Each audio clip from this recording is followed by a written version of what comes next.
Hey, welcome back. My name's Daryl Rouse, rhymes with house, and continuing on, how would you like to have a business that runs smoothly, efficiently, effectively, with balance?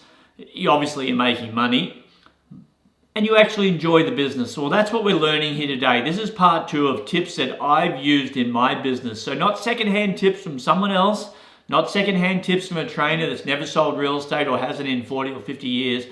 These are things that I've used in my business from the start 34 years ago, still using it today, still actively selling today. So let's move ahead to the first one. It's number 1 of part 2.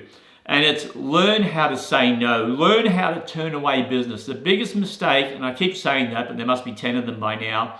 One of the biggest mistakes I made was not saying no. And the problem with saying no, you have to be able to say it when you have no business, when you have nothing going on, when you have very little, if any, money in the bank, when you have no listings, you have no contracts. You have to be able to say no to a client that's going to take you down that wrong path, to a listing where they're not motivated, to a buyer that plays yes but and doesn't listen to you. So learn how to say no from day one. The Japanese have a saying, they say a new leaf can't grow where a dead one is. So you have to pull off that dead one to allow that new bud to happen. And sometimes that tree has nothing on it.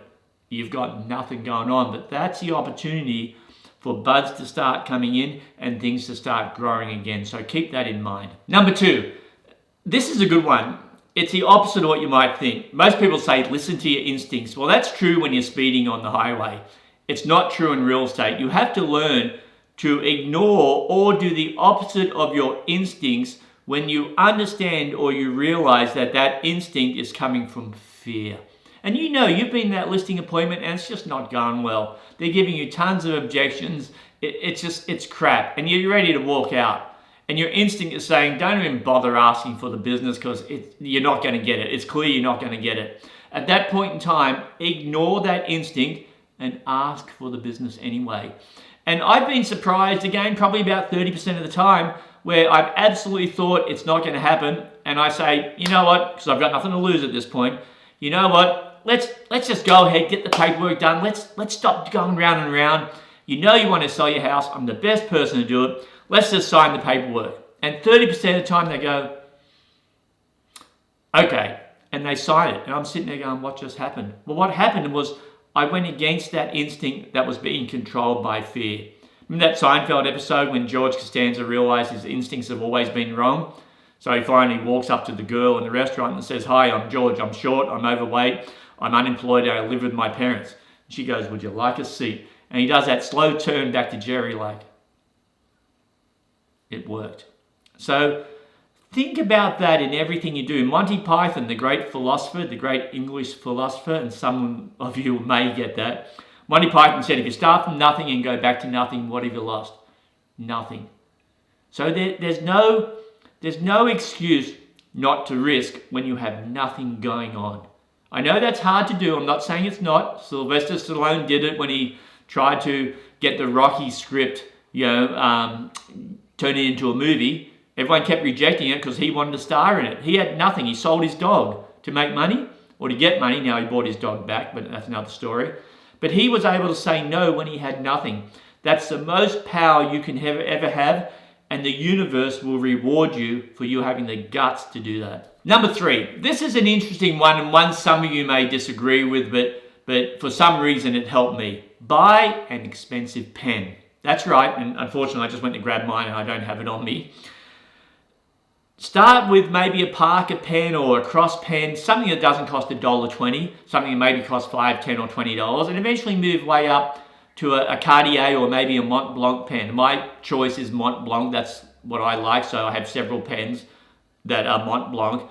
But that's that pen I call my contract pen. In my very early days, I'd say in about the third year of real estate, I went out and I spent the money. Now, I'm saying this not to flex, but that pen back then in the mid-80s, late 80s was probably about $1,000. It was a nice silver pinstripe rollerball Mont Blanc. That was my contract pen. I had that in my pocket, and when I'm getting ready to ask for the business, I would take that pen out and just kind of fidget with it. And that would remind me that, hey, you know your stuff. You've been in this business for a few years now. You probably know more than the person sitting across from you. take that pen out and get them to sign a contract. That pen put me in the right mental mode, if that's the right word, to have that confidence to feel like I could just push forward. Now, some people I've heard keep a lot of money in their pocket, and whenever they get in that situation where a bit of fear comes up and they're not sure or they need that confidence, they'll reach their hand in their pocket and kind of grab their bundle of your $100 bills. That never worked for me for some reason, but the pen absolutely worked for me. A little bit out there in left field, but hopefully it might work for you.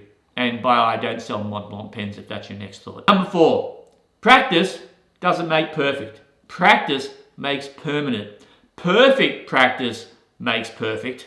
So think about that for a second. Too often we're always practicing the things and they're not quite working. So stop focusing so much on practicing what doesn't work and start to practice what does work. So be very careful what you're practicing. Like Michael Jordan taking shots, he doesn't take shots to go, oh, let me just miss on the right, let me just miss on the left, let me hit the rim. He doesn't do that. He makes that shot. He practices that shot all the time. So practice doesn't make perfect. Practice makes permanent. So be careful what you're practicing. Number 5, don't confuse hard work with success. Too often when I'm coaching agents, I hear them saying, oh, I'm working hard, I'm working 60 hours a week, I'm prospecting 4 hours a day, I only get 1 day off, I worked 7 days last week. Who cares?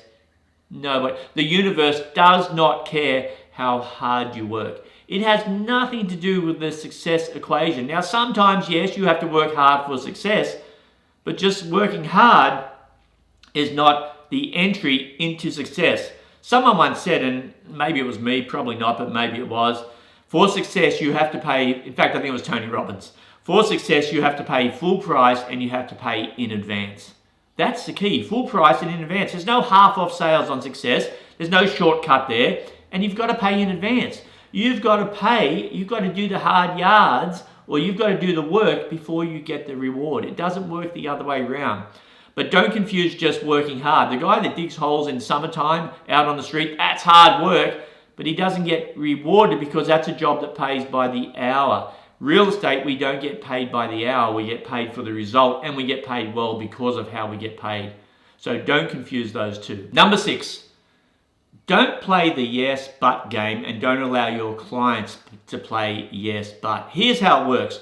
You're talking to someone, and it could be me coaching you, and you listen to me and you go, oh yeah, I get that, Daryl, but here's why it won't work for me. It's called yes, but, and it annoys me to the core. I cannot stand it. I cannot stand when clients, sellers ask for my advice. Daryl, what do you think we should do on this offer? And I go, based on the market, or the fact we've been on the market for a month, based on the fact this is the only offer, based on the fact the showings are dropping down, I would suggest we probably take this offer, because I think in a month's time, based with what's going on in the world economy, next month may not be as good as this month. And then you get, yeah, but we really need a little bit more. Don't ask me the question if you're going to play yes, but. They're the sort of clients that I don't like to work for, and I try to avoid them straight off the bat. But don't be that sort of person yourself. Don't play yes, but. If someone is selling more than you, or is in a position above you somehow, don't ask for their advice and then tell them why it won't work for you, because then you'll stop getting that advice. All my mentors, I listened to them and I went out and did it. If it didn't work, it was from the action that I went out and did, and I found out it didn't work. Then I came back and said, hey, Michael, that didn't work for me and here's why. Then we adjusted.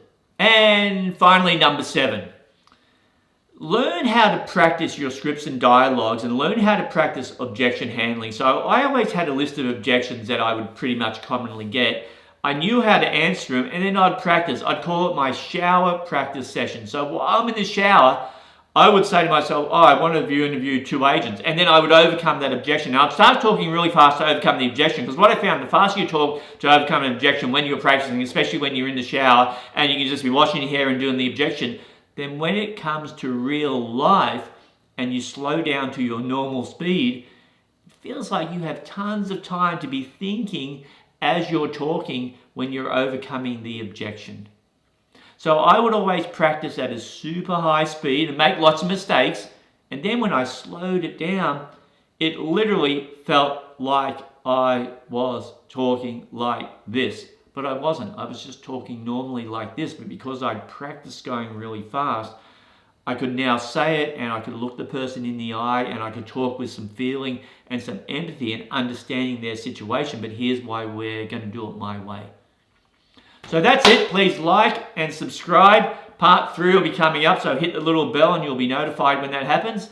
And that's it. Have a great day.